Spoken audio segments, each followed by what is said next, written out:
rupa-rupanya mata mayat tu terbuka tau. Dengan kepala mayat tu, tengok je dekat pakcik tu.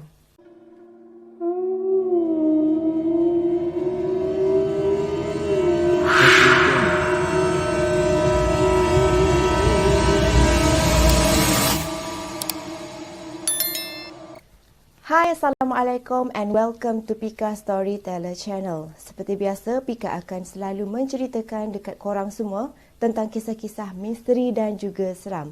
Jadi untuk kisah kali ini, Pika akan menceritakan tentang 3 kisah seram yang berlaku di sekitar rumah mayat ataupun bilik mayat.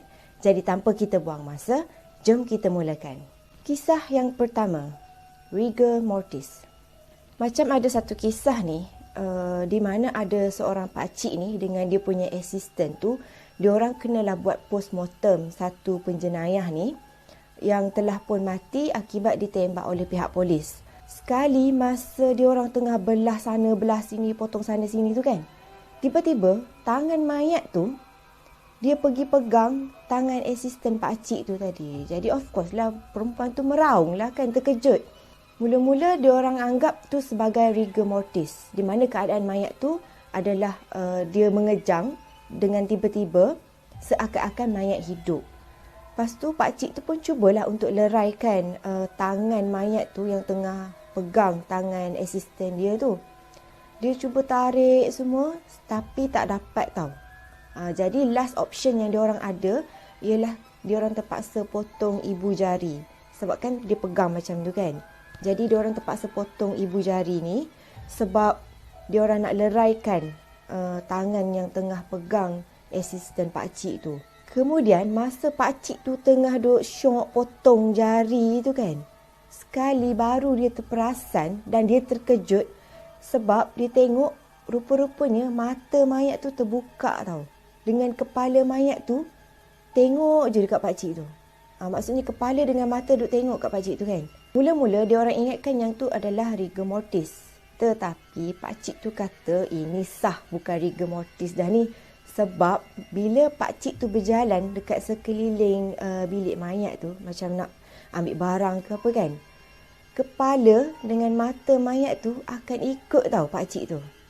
Kalau rigor mortis, dia bergerak sekali macam tu je. Yang ni sampai siap ikut lagi pergerakan pakcik tu pergi mana semua. Memang sah tu bukan rigor mortis dah tu. Jadi disebabkan dia tahu yang ada something wrong dengan mayat tu, dia terus laungkan azan dan juga baca beberapa surah. Dan lagi mengejutkan, tiba-tiba lepas dia azan dengan baca surah semua tu kan, sekali kepala mayat tu terangkat-angkat tau. Jadi perempuan yang kena pegang dengan mayat tadi, of course lah kan meraung dah macam orang kena rasuk, betul tak? Bila dia sentap kuat ni, barulah akhirnya tangan tu pun terlerai. Maksudnya tangan mayat tu pun dah tak pegang dah tangan asisten dia tu tadi. Kemudian diorang pun berlarilah keluar minta tolong dengan doktor ataupun sesiapa sahaja yang berdekatan kan. Sebab pakcik tu risau juga kan mayat tu rupa-rupanya masih lagi hidup. Betul tak? Jadi diorang pergi panggil doktor untuk datang dan sahkan sama ada laki tu tadi adalah mayat ataupun masih lagi manusia yang masih hidup. Gitu. Bila diorang semua ni sampai balik dekat bilik mayat tu, diorang terkejut sebab mayat yang tadi ada dekat atas meja bedah tu kan, tak ada. Lepas tu diorang cari pusing semua, sekali barulah diorang nampak yang mayat tu tadi dah pun beralih tempat. Rupanya mayat tu berada di sebelah tempat yang dia baring tadi. Kemudian doktor pun datang dan doktor pun memang sahkanlah yang mayat tu sebenarnya memang dah lama meninggal dunia. Jadi kalau bagi pandangan korang macam mana? Tak akanlah mayat boleh bangun sendiri, betul tak? Kisah yang kedua, nurse diganggu. Okey, ada seorang nurse ni yang memang dia punya kerja ialah untuk jaga dekat kawasan bilik mayat tu. Dan dia kata biasanya bilik mayat tu memang akan ada banyak sangat kejadian misteri dan menakutkan yang berlaku. Dan dia kata kejadian yang paling kerap berlaku dekat sana, iaitu kejadian misteri tu, adalah sekitar jam 12 malam hingga 5 pagi tau. Apa yang benda tu suka buat ialah mula-mula dia akan suka main buka tutup pintu tau. Bila dia dah bosan main tutup pintu, lepas tu dia akan hempas pintu tu kuat-kuat. Bagi orang yang baru mestilah takut kan. Tapi bagi nurse ni, dia rasa yang mula-mula takut. Tapi sebab memang kerja dia kan, lama-lama dia dah jadi lali dengan keadaan tu. Mengikut nurse ni tadi juga, antara pengalaman yang dia pernah alami ialah masa dia tengah jaga dekat kawasan tu kan, dia pernah ternampak ada sekujur mayat tau yang duduk dekat atas stretcher. Sedangkan sebelum tu, mayat semua dah memang simpan elok-elok semua dah. Dan disebabkan nurse ni selalu sangat kena ganggu dengan benda-benda macam tu, lama-kelamaan dia jadi bosan ataupun dia jadi nak marah tau. Dan pernah juga beberapa kali, bila dia diganggu, dia sampaikan marah dekat benda tu. Jangan ganggu aku. Macam tu. Dan benda tu bila kena marah, dia diam tau. Maksudnya bila dia tutup buka pintu semua kan, nurse tu pun cakap, diamlah, aku nak buat kerja ni. Macam tu kan. Benda tu dia akan stop dekat situ. Tapi bukanlah kata stop macam tu je. Keesokan tu dia buat lagi. Selain daripada tu, mengikut nurse ni juga, biasanya kalau contohnya akan ada kematian, mesti dia akan dapat dengar bunyi burung gagak dekat tingkap ward tu tau. Dan lebih menyeramkan, dia kata yang pintu bilik ward tu akan terbuka dengan sendiri ataupun dia dapat bunyi ketukan daripada dalam bilik mayat. Untuk pengetahuan korang juga, nurse tu cakap yang dia pernah lah cuba untuk rekod video untuk menunjukkan ataupun sebagai bukti yang mengatakan tempat tu ada something wrong ataupun tempat tu agak berhantu.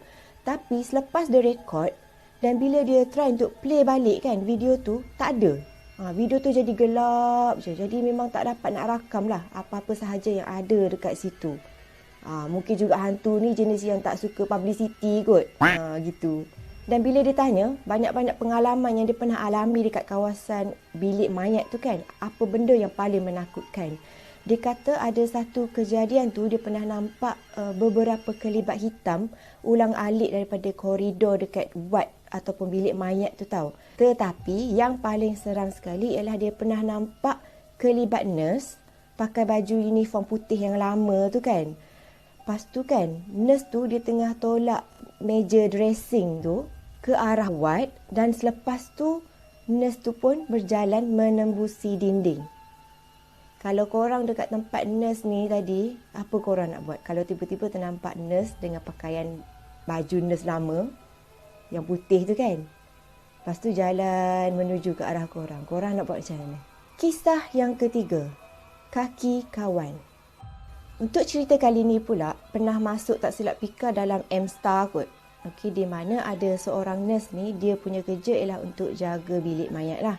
Dan pada satu malam ni, sekitar jam 1 pagi, ada seorang nurse daripada level 3 call lah dia kan. Lepas tu, dia cakap tolong hidupkan suis peti sejuk mayat sebab katanya ada satu mayat baru yang akan turun untuk disimpan dekat situ. Jadi sambil dia duduk tunggu mayat tu turun, dia pun pergilah duduk sambil duduk belik file lah. Okey, dia baca apa benda pun tak tahulah, kerja dia lah kan. Sekali masa dia tengah duduk belik file dekat kaunter bilik mayat tu, tiba-tiba pintu bilik mayat tu terbuka. Dan lepas tu dia nampak kawan dia, iaitu seorang lagi nurse daripada ward tingkat 4, turun tau. Dan nurse tu pun duduk sebelah dia, tanpa bercakap pun. Mula-mula dia tak hiraukan lah sebab dia kan tengah duduk busy buat kerja dia kan, dengan duduk belik file, susun file semua. Tapi dalam hati dia adalah juga terdetik. Macam asal pula Minah daripada level 4 ni turun tiba-tiba dekat sini, ada kes ke? Macam tu kan. Tapi dia tak tanyalah dekat nurse tu. Sebab masa tu pun pukul 1 pagi dan nurse yang tadi pun nampak macam keletihan. So dia pun fikir positif je lah. Dia macam mungkin kekurangan nurse kot. Ataupun mungkin nurse yang tadi turun tu sebab ada arahan daripada pihak atasan untuk suruh dia turun ke. So masa tu pun dia kata ada isu kekurangan staff. Lepas tu, masa tu jam dah pun menunjukkan pukul 2 pagi. Dia pun pelik lah. Asal lah mayat yang tadi sepatutnya turun, tak turun-turun lagi tau. Dan bila dia pandang kawan dia yang masuk tadi tu, dia tengok member dia tu dah pun terlelap dekat meja kaunter tu. Lepas tu kepala dia macam tu tau.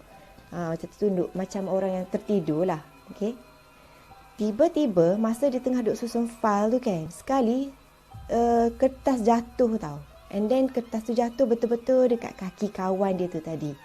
Lepas tu dia pun turun lah kan, kepala dia tu untuk ambil kertas tu.